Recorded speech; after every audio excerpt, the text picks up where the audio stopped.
আসসালামু আলাইকুম রহমতুল্লাহি বরকাত। তো বন্ধুসকল, আজকে বিশেষ ইলেকশনের বিষয়ে মাতিমু আর কি। আর কমেন্টও রায় দিবা, ভিডিওটা বেশ বেশ করে শেয়ার দিবা।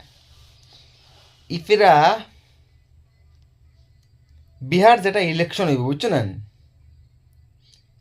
এটা হইব ইভিএমও না, ইভিএম ক্যান্সেল হয়ে গেছে। এটা হইব মানে আগর লাখান আগে কিলা ইতা কাগজ এখন হারাইতাই মনে করেন শিল শুল মারিয়া তে অলা হইব। তে কিতা বুঝো, ওলা যদি ইলেকশন আমরা আসাম হয়, তে কিতা বুঝো আসামের মধ্যে কার সরকার আইব?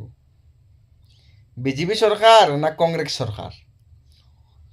এর লাগে আজকে ওখান মাত মাতিয়ার বর্তমানে ইলেকশন যেটা আইছে 2026 সনের, এই ইলেকশন তো বর্তমানে স্টার্ট হইব মনে কর বিহার থেকে। তো বিহার হাইকোর্টে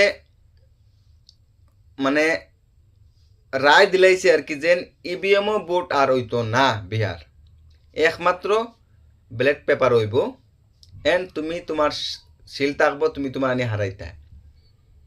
তে সে দুধে দুয়া আর সে পানির মাঝে দুধ মিলে দুধ বেচের প্রমাণ হয়ে যাব আর কি।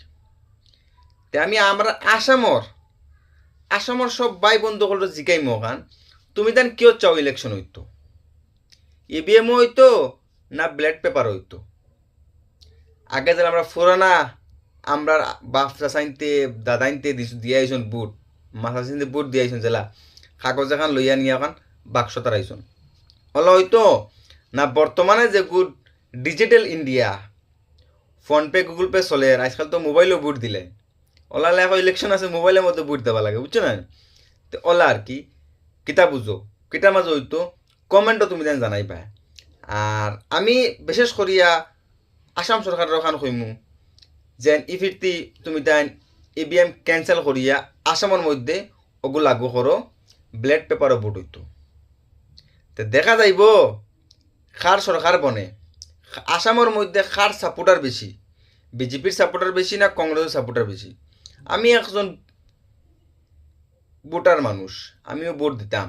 আমি চাইমু ওখান যেন ইভিএম ক্যান্সেল হইতো আর ব্যালট পেপারও ভোট হইতো। সব কমেন্টর মধ্যে রায় দিবা। মিনিমাম 5,500 আমার ফলোয়ার আসন, সবর গেছে আমার অনুরোধ লইল কমেন্টর মধ্যে সারায় যার যাই রায় দিবাই। আমিও কইছি 5,500 মধ্যে আধা মানছে আমার কমেন্টও রায় দিবা। মিনিমাম 2.5 2,500 মানছে আমার রায় দিবা কমেন্টর মধ্যে।